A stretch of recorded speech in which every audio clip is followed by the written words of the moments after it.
पर वृश्चिक राशि के लिए एक चीज़ कहते हुए बड़ी खुशी हो रही है कि आपके ग्रह आपके साथ हैं और पूरे महीने के लिए धन के दृष्टिकोण से आपको ऐसी तकलीफ़ नहीं आएगी, पर तकलीफ़ तो रहेगी। अगर पैसा आ रहा है तो ज़रूरी नहीं है कि सब कुछ अच्छा है। दूसरे किसी और दृष्टिकोण से भाव को लेकर ग्रह कमज़ोर हो सकते हैं।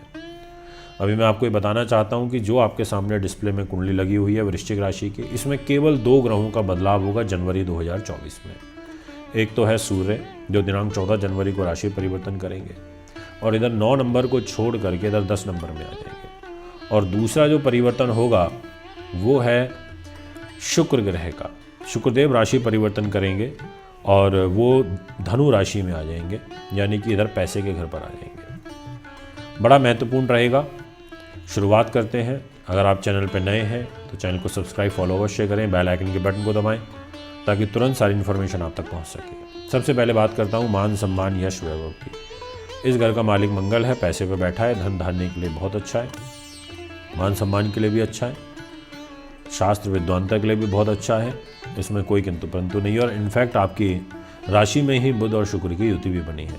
आप अपने शब्दों से, वाणी से, अपने व्यक्तित्व से, अपनी भाषा से लोगों का दिल जीत पाओगे, लोगों के घर दिल में राज करोगे, जगह बनाओगे, ऐसा आपकी राशि कहती है।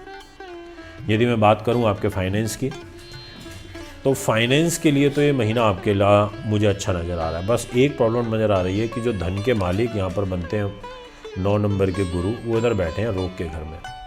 पैसा बीमारियों पे खर्च होगा, पर मंगल इस घर में बैठा है यानी कि पैसा देगा। सूर्य साथ में बैठा है यानी कि पैसा तो आएगा। बट पता ड्रॉबैक क्या है कि ये सूर्य मंगल की युति परिवार के लिए अच्छी नहीं है। ये सूर्य मंगल की युति वाणी के लिए अच्छी नहीं है। वाणी से भद्र हो जाओगे, गाली गलौज करने लगोगे। पर पैसा वगैरह बल से, ताकत से आपको मिल जाएगा, ऐसा ग्रह योग दिखाई देता है। पारिवारिक रिलेशन पूर्ण रूप से खराब रहेंगे। यदि मैं बात करूं इधर छोटे भाई बहनों की, तो इस घर की जिम्मेदारी शनि के पास आ जाती है। शनि एक शश नाम का महापुरुष राजयोग बना के बैठे हैं। छोटे भाई बहनों से तनाव, पर यह जरूर है कि जितने भी अधीनस्थ कर्मचारी हैं, लघु दुकानदार हैं, स्पेयर पार्ट्स का काम करते हैं, या जो अपना स्टील का, एल्यूमिनियम का, लोहे का, दालों का काम करते हैं, ऐसे लोगों को विशेष लाभ प्राप्त होगा। मजदूर वर्ग से जो लोग ताल्लुकात रखते हैं उनको भी अच्छा लाभ प्राप्त होगा। लंबी दूरी की यात्राएं करने से आपको बचना चाहिए, ये मेरा आपसे विशेष आग्रह रहेगा। यदि मैं बात करूं प्रॉपर्टी वाहन की या कोई सुख सुविधाएं क्या लेनी चाहिए, तो इस घर के मालिक शनि बनते हैं, तो सुख सुविधाओं में इजाफा करेंगे। इस दृष्टिकोण से अच्छा है। धन दौलत की आवक होगी, इस पॉइंट ऑफ व्यू से बहुत अच्छा है। हाँ, ये जरूर बोलूँगा कि अगर आप राजनीति में हैं तो थोड़ी सी आपको असफलता हाथ लग सकती है, जनता का प्रेम कम मिलेगा और माता का स्वास्थ्य डिस्टर्ब रहेगा। अगर मैं आपसे बात करूं आपकी बुद्धि उन्नति की, नीति शास्त्र विद्वानता की, मनोरंजन की, तो इस घर के जो मालिक बनते हैं वो देवगुरु बृहस्पति हैं और गुरु महाराज खुद रोग में बैठे हैं, एजुकेशन को डिस्टर्ब करेंगे। और इस घर में राहु बैठे हैं तो पेट को भी गड़बड़ करेंगे, तो ध्यान रखना पड़ेगा। इसके अलावा सुख सुविधाएं जैसे मैंने आपको बताया कि वो तो मिल जाएंगी, बट एजुकेशन बाधा में चली जाएगी। गर्भवती महिलाओं का विशेष ध्यान रखना पड़ेगा। रोग स्थान के मालिक यहाँ के बनते हैं मंगल ग्रह और वो खुद पैसे पे बैठे हैं। रोग लेके पैसे पे, यानी कि बीमारियों में पैसा खर्च होगा, वो मैंने आपको स्टार्टिंग में ही बता दिया। अगर हम बात करें आपसे आपके दाम्पत्य जीवन की, तो इस घर की जिम्मेदारी आ जाती है शुक्र ग्रह के पास। और शुक्र पहले 18 दिनों तक अच्छे हैं, पूर्ण रूप से अच्छे हैं, बट आपको अपने एक्स्ट्रा मैरिटल अफेयर का विशेष रूप से ध्यान रखना होगा, क्योंकि शुक्र अपनी राशि से अष्टम चल रहे हैं पहले 18 दिनों तक, तो ये दिक्कत भी दे देते हैं।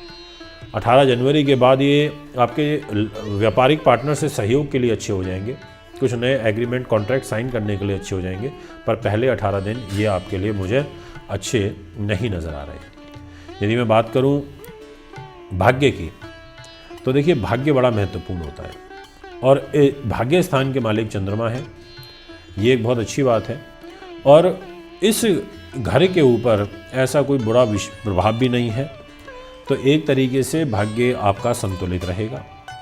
इनफैक्ट 14 जनवरी के बाद में भाग्य स्थान पर सूर्य की दृष्टि आएगी, वो ठीक रहेगी। पर राहु की पंचम दृष्टि भी भाग्य पर है, जो कि आपके कमर दर्द और पिता के लिए ठीक नहीं है, ये मैं आपसे कहूँगा। कर्म भाव जो बड़ा महत्वपूर्ण होता है, बिना कैरियर के कुछ नहीं है, ये आपका सूर्य हो जाता है।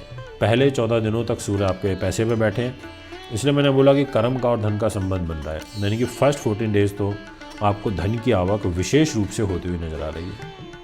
अगर मैं विदेशों की बात करूं, एक्सपोर्ट इंपोर्ट की बात करूं, तो मैं ये कहूँगा कि बुध के पास जिम्मेदारी आ जाती है इस 11वें भाव की, और बुध पूरे महीने आपकी वृश्चिक राशि में आपके शरीर पर बैठे हैं, यानी कि आपको विदेशों से भी लाभ आएगा और एक्सपोर्ट इंपोर्ट से भी आएगा, टेक्निकल चीज़ों से भी आएगा, विशेष रूप से IT टेक्नोलॉजी से आएगा। सर्विस प्रोवाइडर हैं आप तो आपको अच्छा लाभ प्राप्त होगा। ऐसी ग्रह स्थितियाँ आपके लिए अनुकूल बनती हुई नज़र आ रही हैं। तो एक ओवरव्यू अगर मैं दूं तो वृश्चिक राशि के दर्शकों के लिए ये जो महीना है वो मिला जुला सा रहेगा। 60% 70% तक तो आपके लिए ठीक है, उसके बाद ये आपके लिए ठीक नहीं।